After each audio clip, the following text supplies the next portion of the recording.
All right, YouTube, the raving lunatics at Politico, who I think a couple days ago they actually posted something that made sense for the first time in a good couple of years, are in awe at the moment. How can Trump possibly ignore the intelligence agencies telling us all that Russia is involved with hacking the election now? Every single time this story is posted, even despite the intelligence agencies themselves having no choice but to come out on TV and tell people, no, we're not suggesting that like the voting machines were hacked. We're suggesting that there were like Russian sock accounts or Russian shills that were trying to influence people's vote on social media, which isn't hacking anyway.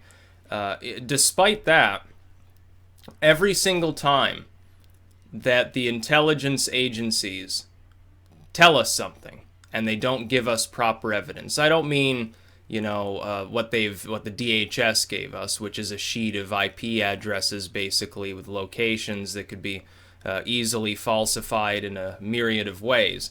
I'm talking about actual die-hard evidence. Their new thing is, of course, there was a go-between between the Russians and WikiLeaks. So yeah, WikiLeaks is probably just delusional. They just don't realize that it was Russians. How convoluted can you possibly be? So we've identified the persons involved in this case, and then they don't give us any evidence that that even happened, so I'm going to pronounce that to be probably false too. These are the same intelligence agencies that gave us Iraq. They said Saddam has WMDs, Saddam is trying to get nukes, we'll be greeted as liberators if we march into Iraq, everything will be easy, a few months and the war will be completely over. Oh, Osama's in Afghanistan, we should invade there. Oh, Gulf of Tonkin, yeah, it was a bunch of Vietnamese commies or something like that. It's just bullshit on top of bullshit. And unfortunately, what is happening, and this has been evident for some time, but it's getting worse over time, the Democratic Party right now, in its haste to try to delegitimize Trump, is becoming more and more like, like the anti-communist movements of the 50s or 60s, with the exception of the witch hunt then might have been real in the sense that there were actually a few commies that they should have taken care of. Now, though, because it's all happening in cyberspace and because a lot of people don't know what they're talking about, everyone's just assuming, yeah, trust the mainstream media. Oh yeah, I really trust them. Trust the CIA. Oh yeah, most trustworthy group that ever existed on the face of the earth. Let me just take them at their word and assume that they're telling me the truth, just like they did before the Iraq War. No, I don't trust them. We've gotten to the strange point at which, when I point this out, on especially Facebook, people post some retard article about Russian hacking, Salon, being liberal, whatever it happens to be. They post the article. I say, the same intelligence agencies that told us that Saddam had WMDs. Oh, great, yeah, sign me up for trusting them. And we've gotten to the point where there are actually people, not even shills, but people that post there regularly. They're actually people. They've got proper accounts and so forth using their real name. They say, oh, well, yeah, Saddam had WMDs. So, in other words, a bunch of leftists, after years of declaring it wasn't so, now all of a sudden say, oh, yeah, the Republicans were actually right all along. Bush was telling the truth. Saddam had all of these remarkable chemical and biological systems. No, he didn't. No, he didn't. Nice historical revisionism to try to fit your cognitive dissonance, but it never actually happened. A few canisters of 20-year-old mustard gas does not an arsenal of chemical weapons make, let's face it. Or they say, I've seen this trotted out. It's funny because I'm seeing people that are supposedly on the left, they're like agreeing with the worst lies of the Bush administration. Oh, you gave them all to Assad, that's why he's gassing people now too. In order to fit into their weird worldview where Obama is the messiah and the intelligence agencies still right now, until the 20th, are operating under Obama, in order to fit their sort of presupposition that these groups are telling us the truth, they actually find themselves having to agree with the Bushes. Yeah, there's a reason why the Bushes ended up jumping on Hillary Clinton's campaign, and it wasn't because they were afraid of Trump and Hillary Clinton was honest. Let's face it. No, I'm not going to trust the CIA, the NSA, the DHS, or whatever at their word. I want actual evidence. We should all be demanding that, regardless of what administration is there. The Republicans, under Bush, lied to us. They said Saddam has WMDs. Saddam's such an evildoer. We must get rid of him before he attacks the United States. And it never happened. And it was never going to happen. He was just a rudimentary tin horn with a faltering military capability towards the end anyway. Look at what shock and awe accomplished.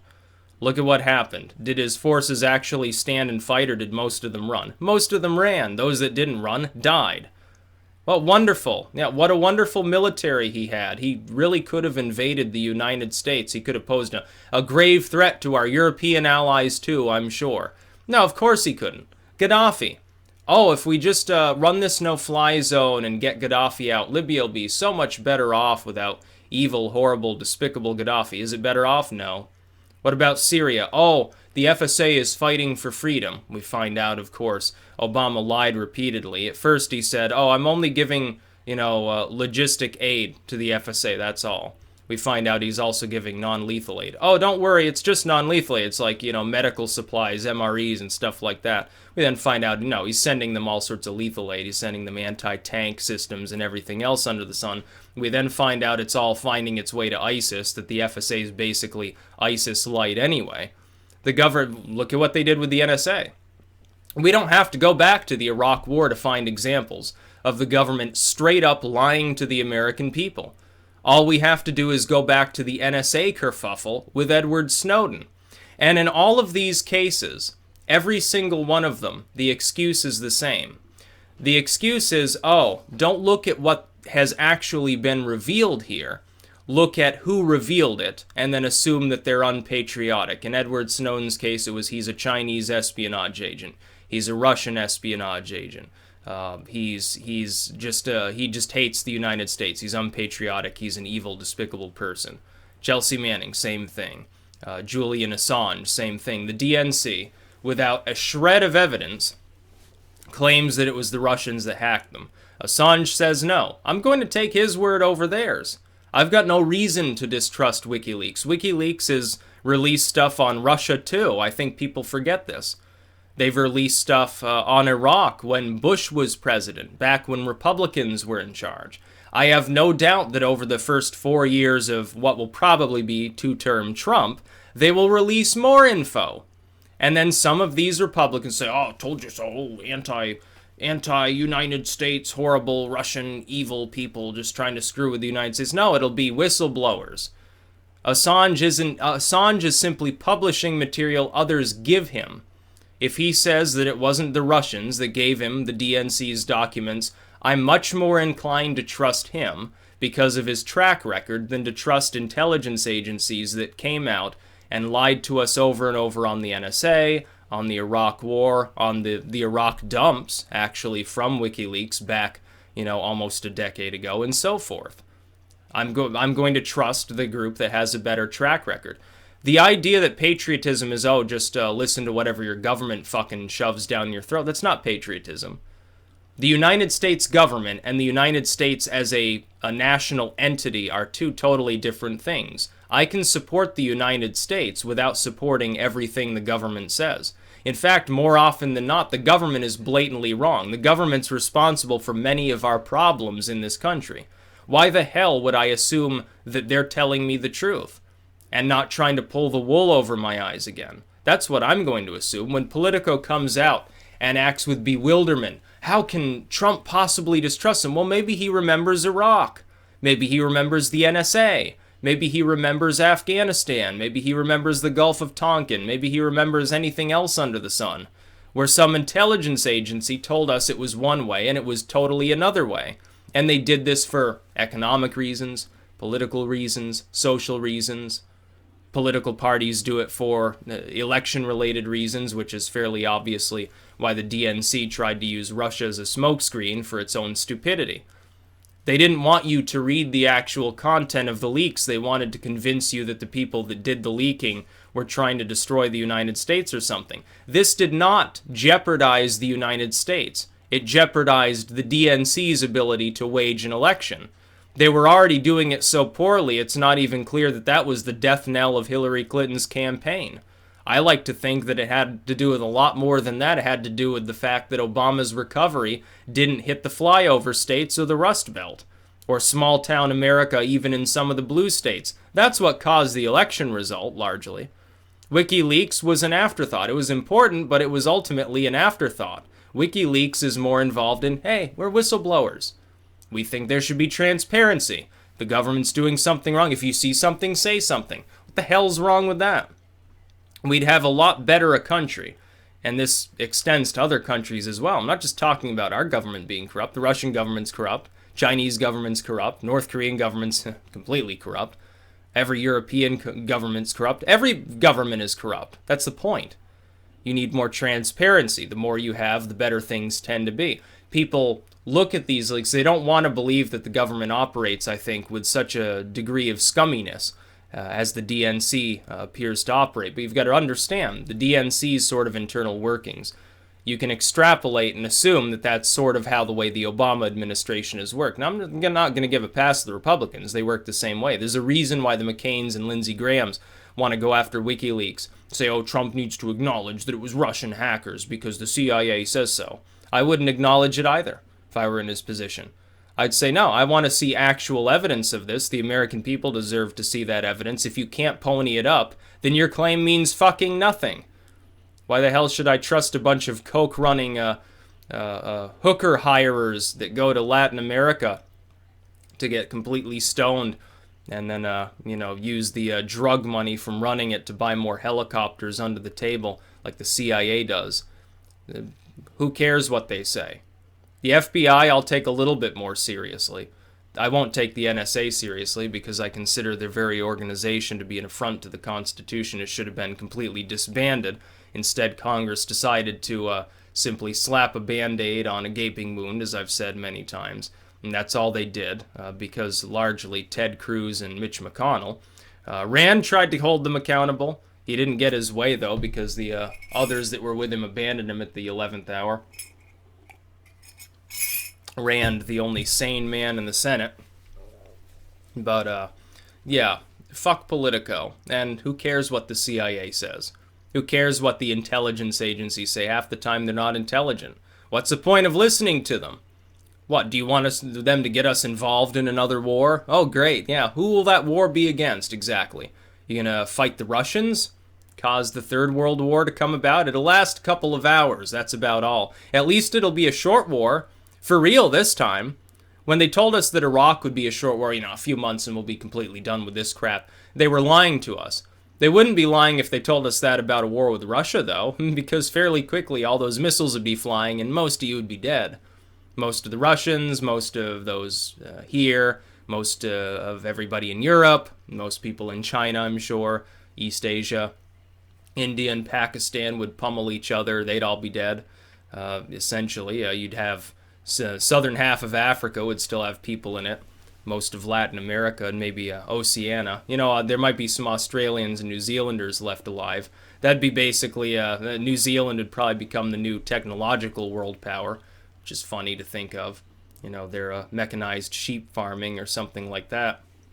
Yeah, great. Yeah, just listen to the intelligence agencies. I'm sure they have your best interests at mind, just like they did on Iraq. Maybe they've been lied to as well. Have you ever thought of the possibility that other groups subvert our nation by feeding false intel to the intelligence agencies?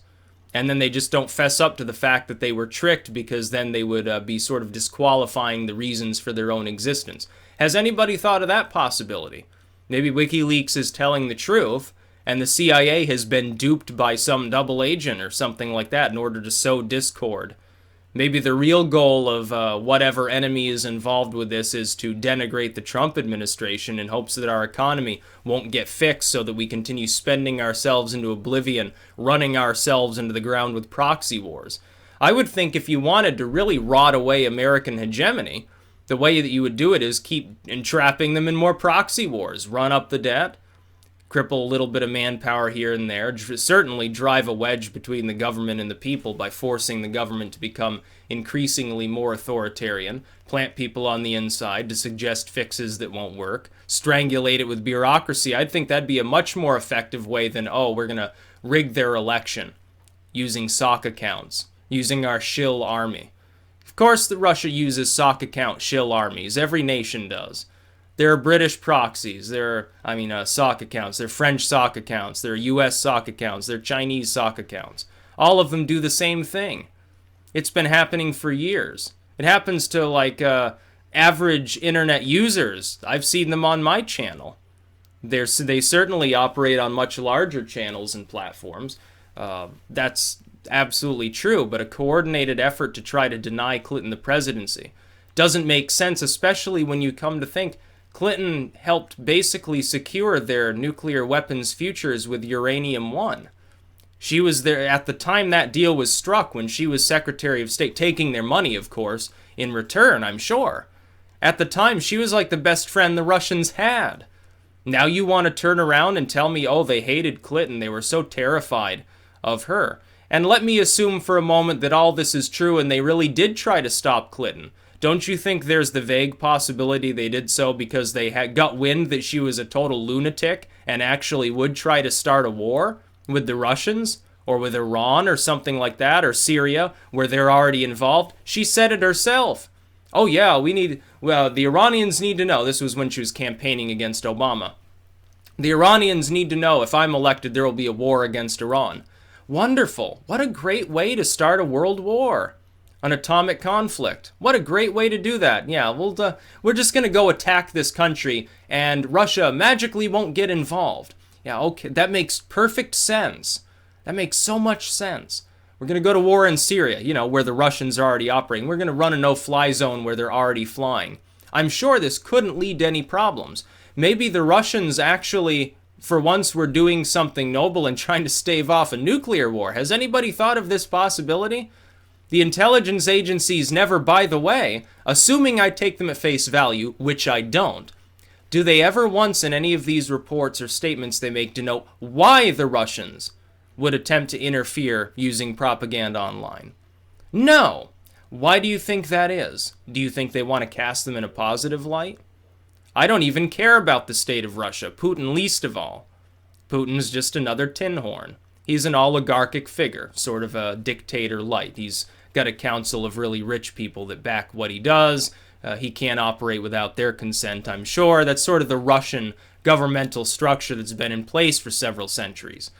No, he's not a good person. No, he's not particularly honest. The Russian state probably would stab us in the back, given the opportunity to do so without repercussion. But that does not mean that every time something odd happens here, it's Russian espionage agents. It doesn't mean that every time the election doesn't go the way of the establishment, oh, the Russians stacked the deck against the establishment to try to weaken the United States or something like that. I think the United States would get stronger under the economic proposals Trump has put forth. You can disagree all you want. That doesn't prove that Russia had anything to do with it. And it certainly doesn't prove motive. It doesn't. I think Seth Rich was the DNC leaker. I think he was the one who did that. He had the capability to do so, and then he magically gets murdered shortly thereafter. Whoa, I wonder why that happened. Yeah, a thief shot him in the back, didn't even rob him, and ran off.